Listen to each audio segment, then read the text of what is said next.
Ciao miau, mai giudicare un libro dalla copertina. Beh, molti anime insegnano anche questo. Vi è mai capitato di basarvi sulle apparenze?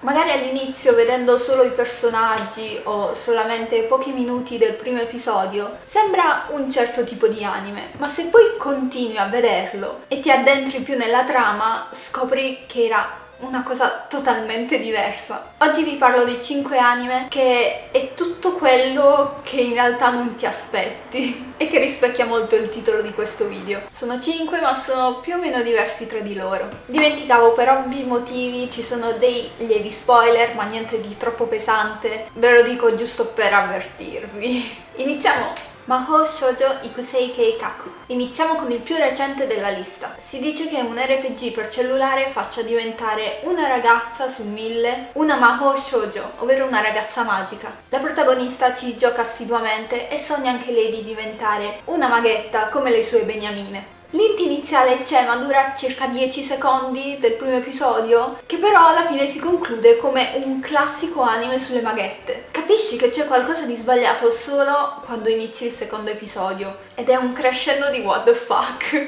È un anime di questa stagione ed è ancora in airing, non se l'è cagato nessuno e io lo sto seguendo molto assiduamente, vedo ogni episodio appena esce e mi è piaciuto da subito. Poi vabbè, ho un debole per le ragazze magiche, ma di questo magari ve ne parlerò in un prossimo video. Che ne dite?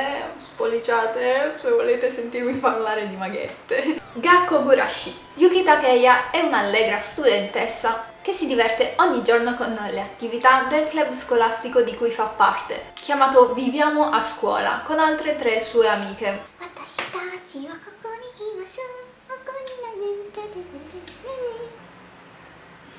Tutto ciò è così clickbait. Sia il character design che il 90% della durata del primo episodio sono totalmente fuorvianti. Sembra il classico anime scolastico, tutto moe e kawaii shit. Neanche l'opening ti dà un minimo indizio su cosa si cela dietro quest'anime. Capisci che c'è un grossissimo problema solamente alla fine del primo episodio, ed è così improvviso che risulta il triplo inquietante. Ma non vi dico cos'è, io ci sono rimasta male. Higurashi no Nakokoro ni. Keiichi Maebara si è appena trasferito, ma diventa subito amico delle sue compagne del doposcuola. Tuttavia la tranquillità termina con l'arrivo del festival estivo del Watanagashi. Anime abbastanza vecchiotto, ma direi che rende bene l'idea. Tu pensi di poterti fidare di delle ragazzine dai un character design del genere? Giovani, sorridenti, pucciose, dai capelli colorati, vestite carine. Non dicevo la parola pucciose dal 2009. Il problema è che in quest'anime la storia inizia ad incasinarsi anche piuttosto velocemente, e allora capisci che il character design non c'entra nulla con la vera storia.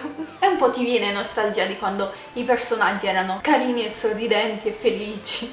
Mahou Shoujo Madoka Magica. Madoka Kaname e Sayaka Miki, amiche e compagne di classe delle scuole medie, incontrano una strana creatura di nome Kyubei, che con l'aiuto di Mami Tomoe offre loro la possibilità di diventare delle ragazze magiche. Nell'adattamento italiano hanno adottato il termine maga per Mahou Shoujo, ma secondo me non è proprio giusto, quindi continuerò a dire ragazze magiche o maghette. Come non potevo citare anche Madoka. Guardi la locandina e ti aspetti un anime sulle maghette. Guardi il primo episodio e capisci che forse è un po' lontano dallo stereotipo di anime sulle maghette. Nel primissimo scontro, quello nel sogno di Madoka, il mood è cupissimo. Ad un certo punto si parla anche di distruzione della salvezza del mondo, anche se ovviamente i veri what the fuck compaiono tutti più in là con la storia e sono un crescendo di what the fuck.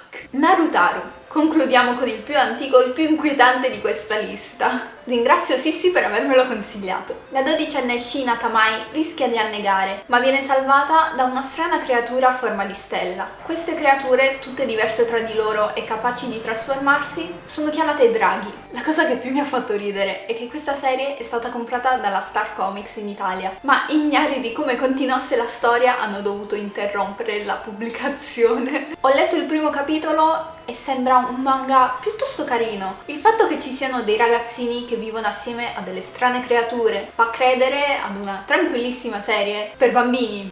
invece. Non so bene quando inizia esattamente ad incasinarsi la storia, penso intorno al secondo volume. Diciamo in breve che affronta argomenti molto pesanti, tra cui il bullismo, abusi di vario genere, morte e distruzione, in modo graficamente brutale. Se davvero volete qualcosa di malato, allora va bene, leggetevelo, guardatevelo, ma non ve lo consiglio. Questo era l'ultimo anime slash manga della lista. Quanti ne conoscevate? Se mi sono venuti in mente altri anime che ingannano all'apparenza, fatemelo sapere con un commento e ne parliamo. Grazie mille per aver visto questo video, non dimenticate di iscrivervi al canale, condividete, è molto importante. Grazie ancora, continuate a seguirmi.